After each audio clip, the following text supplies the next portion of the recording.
आप सभी सज्जनों को मेरा नमस्कार हो। आज मैं आपको दशाव के स्वरूप के बारे में बताऊंगा। विमसोत्री दशा कैसे मनुष्य के जीवन दर्शन के अनुरूप है। राजयोग कारक ग्रह भी अनिष्टकारी सिद्ध हो सकता है। बुध तथा राहु केतु के लिए विशेष नियम है। विमसोत्री दशा पद्धति में ग्रह किस प्रकार से और किस प्रकार का शुभ अशुभ फल करते हैं, यह अध्याय का विषय है। महर्षि पाराशर इस दशा पद्धति के जनक हैं, यानी बनाने वाले हैं। जनक कहते हैं उत्पत्ति करने वाले।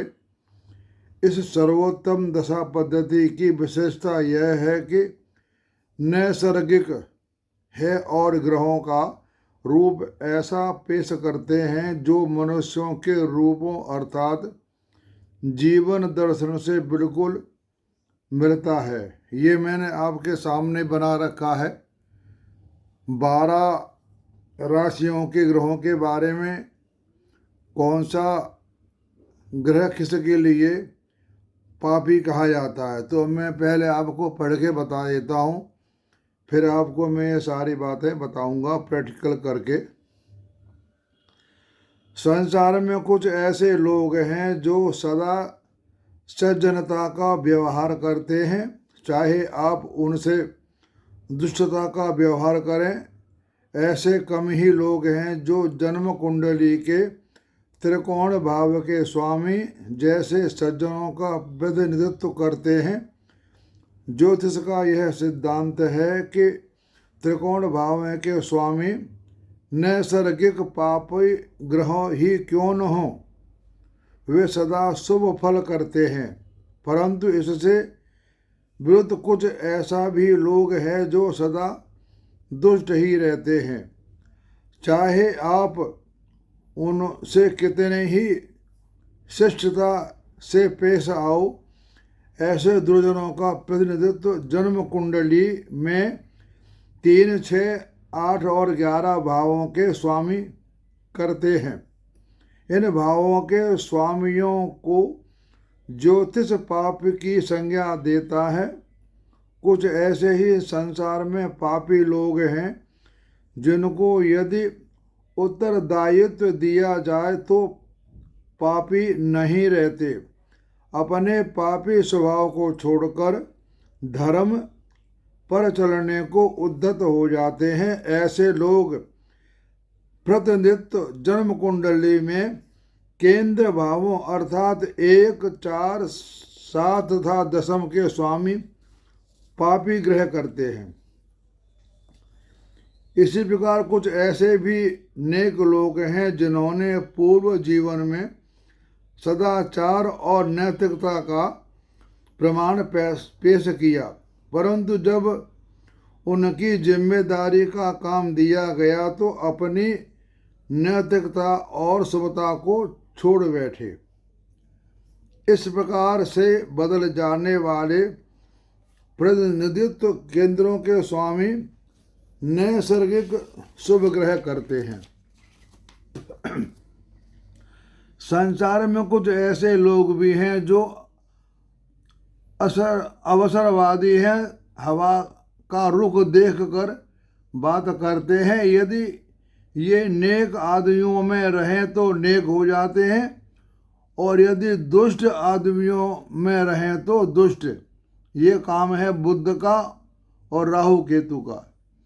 ऐसे व्यक्तियों की प्रतिनिधित्व जन्म कुंडली में दूसरे और 12वें भावों के स्वामी करते हैं, यानी ये काम जन्म कुंडली के दूसरे और 12वें भाव के स्वामी करते हैं। संसार में ऐसा भी देखा गया है कि जो लोग अपने को बदल सकते हैं, उनको यदि सज्जनों का संग मिल जाए तो बहुत सुखी रहते हैं। दूसरे शब्दों में केंद्र और त्रिकोण घरों के स्वामियों का परस्पर मेल की शुभता, जिसे ज्योतिष राजयोग का नाम देता है, उत्पन्न करता है। नियमों को रोशनी में पराशर पद्धति के अनुसार विविध लगनों के लिए अच्छे बुरे तटस्थ इस प्रकार होंगे। इनकी समझ लेने पर दशाफल कहना सरल है। अब मैं आपको बता रहा हूँ लगन के हिसाब से कि कौन सा ग्रह अच्छा होता है। हमारा ये है मेष लगन। लगनेश मंगल हैं। लगनेश मंगल चूंकि केंद्र और त्रिकोण दोनों के स्वामी हैं। केंद्र और त्रिकोण, ये केंद्र हो गया, त्रिकोण दोनों के स्वामी होता है, अतः बहुत शुभ होता है। यहाँ मंगल की मूल त्रिकोण राशि भी लगन ही में पड़ती है। पहले मैं आपको बता देता हूँ कि हमारे जो 5 ग्रह हैं, मंगल बुध गुरु शुक्र शनि, इनकी मूल त्रिकोण, मंगल की मूल त्रिकोण राशि होती है मेष, बुध की मूल त्रिकोण राशि होती है कन्या, गुरु की मूल त्रिकोण राशि होती है धनु, और शुक्र की मूल त्रिकोण राशि होती है तुला, और शनि की मूल त्रिकोण राशि होती है कुंभ। अतः इस लगन के लिए मंगल अष्टमेश होता है। मंगल अष्टमेश, यहाँ से ये राशि पड़ी है, ये मंगल अष्टमेश होता है। यदि शनि बुध ये 2 ग्रह पापी भावों के स्वामी होने से पापी कहलाते हैं। शनि और बुध, शनि ये 11 भाव के स्वामी हैं और 10वें भाव के। जिस ग्रह की राशि 3, 6, 11 में पड़ती है वो ग्रह पापी कहलाता है। शुक्र द्वितीय होने के कारण अपनी दूसरी राशि तुला का फल करता है। शुक्र यहाँ द्वितीय से है और फल करेगा तुला राशि का, क्योंकि शुक्र की मूल त्रिकोण राशि तुला है। अतः नैसर्गिक शुभ ग्रह शुक्र केंद्राधिपति होने से शुभता छोड़ देता है। यानी शुक्र हमारा केंद्र की शुभ जो ग्रह होता है वह केंद्र का स्वामी बनता है, तो अपनी शुभता को छोड़ देता है। सूर्य त्रिकोणेश होने से शुभ है। सूर्य त्रिकोणेश है ये 5वां भाव का, तो ये शुभ है। और गुरु और शनि इकट्ठे हों तो समझना चाहिए कि वह राजयोग नहीं है। जैसे गुरु शनि हमारे दोनों कहीं इकट्ठे बैठे हों तो वह राजयोग नहीं माना जाएगा।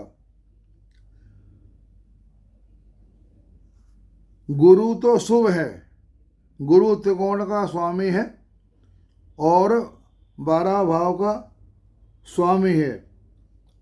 शनि एकादश भाव का अधिपति होने से बहुत पापी हो जाता है। शनि 11वें भाव का होने से बहुत पापी हो जाता है।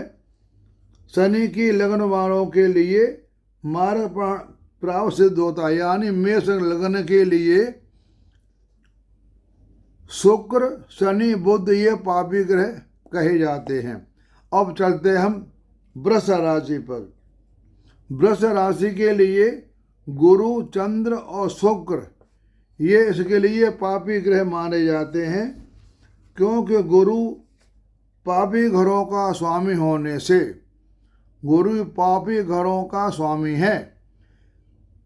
11 भाव पाप का, 9 भाव अष्टम का, तो गुरु पापी घरों का स्वामी होने से पापी माना जाता है। चंद्र भी तृतीय होने से, चंद्र तृतीय होने से पापी है। शुक्र यद्यपि लगने से शुक्र, परंतु इसकी मूल त्रिकोण राशि हमारी है 6ठे भाव में है। ये छठे भाव में पड़ती है, इसलिए यह ग्रह सामान्यतः पापी ही है।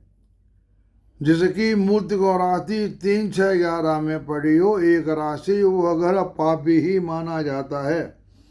शनि एक साथ केंद्र त्रिकोण का स्वामी होने से राजयोग कारक है। शनि हमारा जो है ना, यहाँ पर ये 10वां भाव 9वां भाव का स्वामी है, तो ये एक राजयोग कारक है।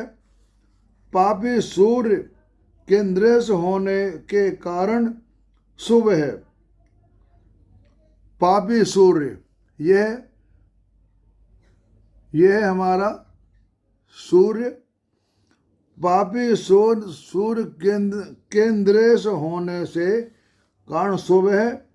बुध पंचम भाव का स्वामी ये है, इसलिए शुभ है। इस लगन के लिए गुरु 2 अशुभ भाव का स्वामी, इस लगन के लिए गुरु अशुभ भाव का स्वामी है और मार्ग सिद्ध हो सकता है।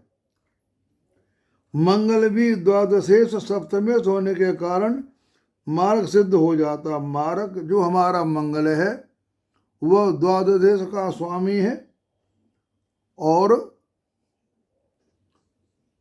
मार्ग भाव का स्वामी है, तो यह भी मार्ग सिद्ध हो सकता है। अब चलते हैं हम मिथुन लगन पे। मिथुन लगन के लिए मंगल और सूर्य पापी ग्रह माने जाते हैं। मंगल तीसरे भाव का स्वामी है और मंगल 11 का और 6 का, तो मिथुन लगन वालों के लिए सूर्य मंगल पापी ग्रह हैं। गुरु केंद्र अधिपति दोष, गुरु और बुध को केंद्र अधिपति दोष लग गया है। यह है बुध की राशि, यह है गुरु की राशि। बुध गुरु को केंद्र अधिपति दोष लगा है। शुक्र पंचम भाव का स्वामी होने के कारण बहुत शुभ है। यहाँ गुरु और शनि के योग से कोई यह न समझे कि यह राजयोग है, क्योंकि गुरु केंद्र से है और शनि त्रिकोण या अष्टमेश है। शनि त्रिकोणेश 9 भाव का स्वामी है और अष्टमेश है। इसका कारण गुरु शनि में पाप तत्व, गुरु और शनि पाप तत्व हैं। चंद्र द्वितीयेश होने से, चंद्र द्वितीयेश होने के से मारक है, क्योंकि हमारा 7 और 2 मारक भाव कहे जाते हैं। लग्नेश होने के नाते बुध योग कारक ग्रह है ही। लग्नेश बुध है तो योग कारक ग्रह है। अब चलते हैं हम कर्क लगन पे। कर्क लगन के लिए बुध शुक्र शनि ये पापी ग्रह माने जाते हैं। शुक्र और बुध पाप भावों के स्वामी हैं। शुक्र है 4थे का और 11 भाव का स्वामी। मैंने आपको बताया था किसी ग्रह की एक राशि त्रिकोण ये 3, 6, 11 में हो तो वह पापी ग्रह माना जाता है। मंगल केंद्र और त्रिकोण होने से योग कारक बहुत शुभ है। मंगल और केंद्रित, मंगल 10वां भाव का स्वामी है और 5वां भाव का स्वामी है। यह बहुत शुभ है मंगल, इसके लिए मंगल बहुत शुभ है। ये मंगल और इसमें है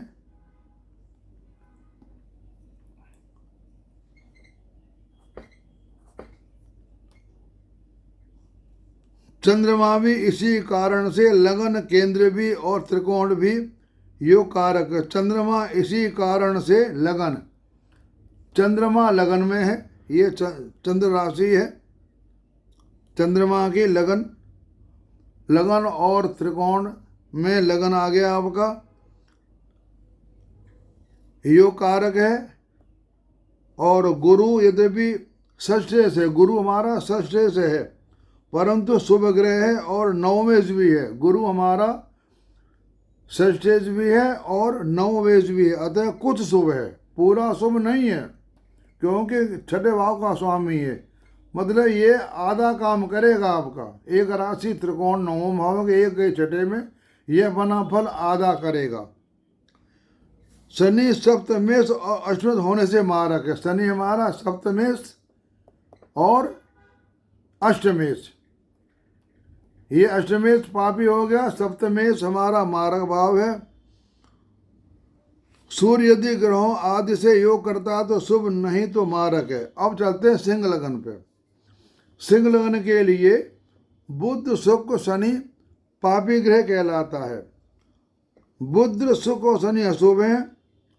बुध ये है छठे भाव का, बुध और शुक्र ये छठा दूसरा भाव और 11 भाव ये बुध की हो गई। शुक्र की हो गई दशम और 3 भाव का स्वामी हो गया तो पापी हो गया।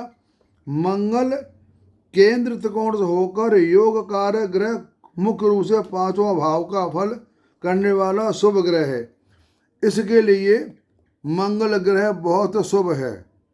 सिंह लगन वालों के लिए मंगल ग्रह बहुत शुभ ग्रह है। ये मंगल है 1 और 8। शुक्र और गुरु के योग से कोई यह न समझे कि युक्ति योग कारक, चूंकि शुक्र तृतीय से होने के कारण वह इस योग को नहीं बनने देगा। शनि सप्तमेश है होने के कारण मारक है।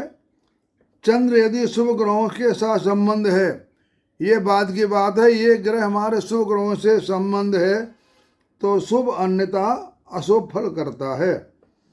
सूर्य तो लग्नेश होने से योग कारक है ही है, यानी हमारा 1 5 9 के स्वामी हमेशा शुभ ही होते हैं। अब चलते हैं हम कन्या लगन पे। कन्या लगन के लिए मंगल और चंद्र पापी ग्रह माने जाते हैं। इस लगन के लिए मंगल और चंद्र पाप घरों के स्वामी हैं। इस लगन के मंगल और चंद्र, मंगल हो गए हमारे अष्टम भाव का स्वामी और 3 भाव का स्वामी, तो यह पाप ग्रह हो गया। और चंद्र पाप घरों के स्वामी होने से चंद्रमा हमारा हो गया 11 भाव का स्वामी, ये पाप घर के स्वामी होने से अशुभ है। गुरु 2 केंद्रों का स्वामी होने से अशुभ व मारक है। जो गुरु हमारा है 2 घरों का स्वामी है, सप्तम भाव का और चौथे भाव का होने से अशुभ मारक है, क्योंकि गुरु को हमारा केंद्राधिपति दोष लग गया और ये मारक भाव है, तो उसके लिए गुरु खराब हो गया। त्रिकोण के बुध और गुरु को लिए केंद्र अधिपति दोष लग जाता है। बुध लग्नेश होने से योग कारक शुक्र 9 में होने से शुभ है। इसमें बुध और शुक्र शुभ ग्रह हैं। बुध हमारा है ये लगन का और 10वां भाव का, और शुक्र द्वितीय होने से मारक है। शुक्र द्वितीय होने के मारक, ये मारक भाव है 2 और 7। शुक्र द्वितीय होने से मारक है, परंतु फल 9 भाव का ही करेगा। शुक्र द्वितीय से है और 9 में से है, लेकिन फल ये 9 भाव का ही करेगा। सूर्य द्वादश होने से वैसा फल अच्छा या बुरा करेगा। जो अच्छा या बुरा प्रभाव इस पर होगा वो कुंडली, जन्म कुंडली में देखने से पता पड़ेगा कहाँ बैठा है, किस ग्रह की दृष्टि है। शनि की मूर्त गुण राशि छठी पड़ती है। शनि की मूर्त गुण राशि होती है कुंभ, ये छठी पड़ती है, इसलिए मुख्यतः उसे बुरे भाव का फल करना चाहिए। परंतु पंचमेश होने से यह बहुत कम शुभ हो जाता है, यानी शुभ ये कम हो जाएगा कि क्यों छठे भाव का स्वामी है। किसी भी ग्रह को 3 6 11 में एक राशि पढ़ने से एक राशि के अंदर पड़ रही हो तो वह शुभ फल आधा करेगा। अब चलते हैं तुला लगन पे। तुला लगन के लिए गुरु और सूर्य पापी ग्रह माने जाते हैं।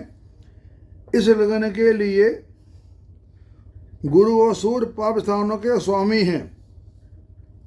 गुरु और सूर्य, गुरु हैं हमारे छठे भाव के और 3 भाव के, ये दोनों पापी हैं तो ये पाप हो गए। और सूर्य हमारे 11 भाव के स्वामी हो गए, ये भी पाप में गिनती आ गई।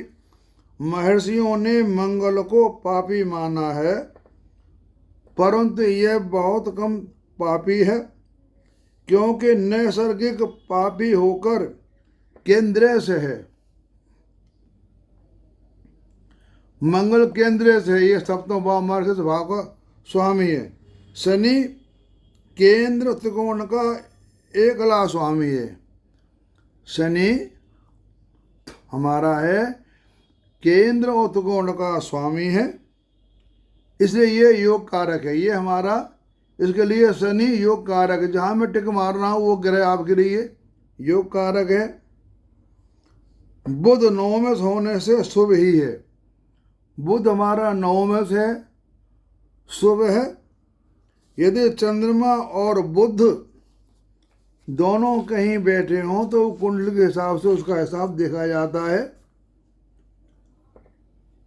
गुरु पापी ग्रह भी मार्ग सिद्ध हो सकते हैं। शुक्र समय है, लग्न होने से यह जितना शुभ है, अष्टमे शनि से उतना पापी भी है। ये तुला लगने के लिए अष्टमे से है तो ये ग्रह पापी भी है। अब चलते हैं हम वृश्चिक लगन पे। वृषभ लगन के लिए, वृश्चिक लगन और 8वीं राशि, इसके लिए बुध और शनि पापी ग्रह है। बुध शनि पापी स्वामी होने से पापी हैं। बुध और शनि, बुध हमारा स्वामी है 11 का और 8 का, पापी हो गया। और शनि हमारा 11 का और 14वां स्वामी हो, यह भी पापी हो गया। चंद्रमा 9 में होने से शुभ है। चंद्रमा 9 में होने से शुभ है। चंद्रमा 9 भाव में राशि बैठी है। यदि सूर्य और चंद्र का परस्पर युति आदि द्वारा संबंध हो तो घर अपने दशा भुक्ति में योग का फल अच्छा करते हैं। ये हम जो कुंडली में देखते हैं उसमें इनके स्वामी कहाँ बैठे हैं, उससे हम इसका पूरा ब्यौरा देखते हैं। ये आपको मोटी मोटी बातें मैं बता दे रहा हूँ। अब चलते हैं धनु लगन पे। धनु लगन के लिए शुक्र पापी ग्रह है। शुक्र स्वामी हमारा 11 भाव का और 6ठे भाव का। शुक्र धनु लगन वालों के लिए 11 और 6ठे भाव का स्वामी है। यह पापी ग्रह हो गया। बाकी हम कुंडली में दृष्टि देखते हैं, ये शुक्र जो कहाँ बैठा किसी दृष्टि है उससे इसका फल निकालते हैं। और इसमें गुरु, ये धनु लगन लग्नेश होकर केंद्र का स्वामी भी है। गुरु लग्नेश हो केंद्र का स्वामी भी है और इसको केंद्र में दोष युक्त है। शुक्र पापी भाव का स्वामी होने से मारक है। शुक्र पापी भाव का स्वामी है। शुक्र 11 का और 6 का, ये पापी है। केंद्र अधिपति दोष शुक्र को सबसे ज़्यादा लगता है, वो हमारी है। ये मेष लगन में, मेष लगन में सबसे ज़्यादा दोष शुक्र को लगता है, क्योंकि शुक्र मेष लगन वालों में दूसरा भाव मार्ग, सब मार्ग भाव का स्वामी है। सबसे ज़्यादा दोष शुक्र को लगता है। बुध को, गुरु को दोष कम लगता है। अब चलते हैं हम मकर लगन पे। मकर लगन वालों के लिए गुरु, चंद्रमा, मंगल पापी ग्रह माने जाते हैं, क्यों? गुरु हमारे 12 भाव का स्वामी है और 3रे भाव का स्वामी है, पापी हो गया। मंगल हमारा 11 भाव का स्वामी है, 4थे भाव का स्वामी है, पापी हो गया। चंद्रमा मारक भाव में बैठा है, यह एक पापी हो गया। अब चलते हैं कुंभ लगन पे। कुंभ लगन गुरु, चंद्र, मंगल पापी ग्रह माने जाते हैं, क्यों गुरु इसमें मार्ग के भाव का स्वामी है, दूसरे भाव का, और छठे भाव और 11 भाव का स्वामी है, ये पापी हो गया। शनि हमारा 10वां भाव का और तीसरे भाव का स्वामी हो गया, तो ये पापी हो गया। चंद्रमा हमारा 6ठे भाव का स्वामी है, तो ये पापी हो गया। कुंभ लग्न वालों के लिए गुरु मंगल चंद्रमा पापी होते हैं, लेकिन जब हम जन्म कुंडली देखते हैं उसमें हम ये देखते हैं इनके स्वामी कहाँ बैठे हैं, उस प्रकार से इनका हम फल निकालते हैं। अब मैं बताता हूँ आपको मीन लग्न के लिए। मीन लग्न के लिए गुरु चंद्र मंगल पापी ग्रह हैं, क्योंकि मंगल हमारा दूसरे भाव मार्ग भाव का स्वामी है और मूर्त गुण का है, तो यह भी फल आधा ही देगा, क्यों मार्ग भाव स्वामी है। गुरु हमारा लग्नेश है और केंद्र भी दोष भी है, ये स्वामी 10वें भाव का और भाव गुरु है, ये भी फल आधा देगा। चंद्रमा हमारा इसमें योग कारक ग्रह है, यह है 4थे भाव का 5वां भाव का स्वामी है, यानी शनि सूर्य और शुक्र अशुभ है, क्योंकि ये पापी घरों के स्वामी हैं। बुध मारक भी है, ये मारक भाव बुध मारक भी है और केंद्र दोष के कारण पापी है। मंगल 9वें होने से शुभ है, मंगल 9वें होने से शुभ है, मतलब ये आधा काम करेगा अपनी दशा में। चंद्रमा 5वें होने से शुभ है। गुरु लग्न के कारण योग कारक है, मंगल और गुरु का संबंध योग कारक है। केंद्र और त्रिकोण के स्वामी होने से मंगल द्वितीयेश होता हुआ भी मारक नहीं है, क्योंकि नवमेश होकर यह शुभ हो जाता है, ये नवमेश होकर के शुभ हो जाता है। शनि पापी भावों का स्वामी होने से अशुभ तथा बुध केंद्र का स्वामी होने से मारक होता है।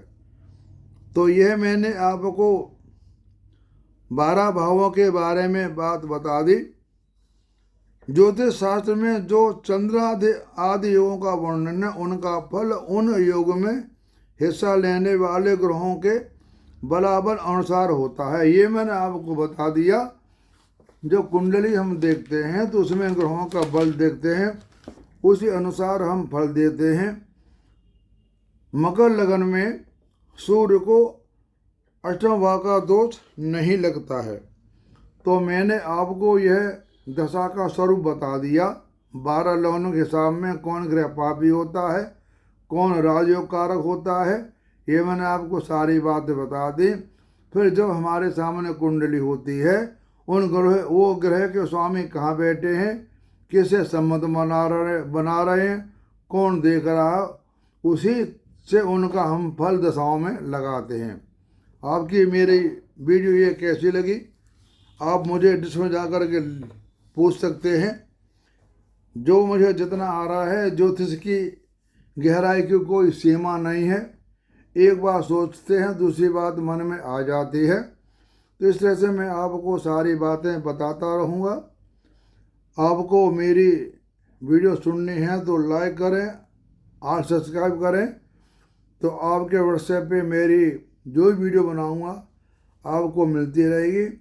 आप सब मेरी वीडियो को बड़े ध्यान से सुनते हैं और मुझे बहुतों से यह भी संतोष होता है, कहते हैं आचार्य जी आपके समझाने का तरीका बहुत अच्छा होता है। मैं किताबों में जो कुंडलियाँ लिखी हैं उनको नहीं लगाता हूँ, मैं जिनके बारे में जानता हूँ उन्हीं पर मैं ये कुंडलियाँ लगाता हूँ, तो उससे उसमें गलती नहीं होती। हमें पता है इसके साथ क्या बीता हुआ है, तो हम देखते हैं ये कैसे क्यों हुआ। तो मैं वर्तमान में कुंडलियों को देख करके ही फलादेश करता हूँ। आप सबका सुनने का धन्यवाद और आप सबको नमस्कार। ये मैंने इस पेज पे ये सब कुछ लिख दिया है, ये भी आप नोट कर लें, मेरी बातों को आप नोट कर लें। मैं आपको सारी बातें वीडियो में लिख करके बता देता हूँ और बोलता हूँ। तो आप सबको मेरा नमस्कार।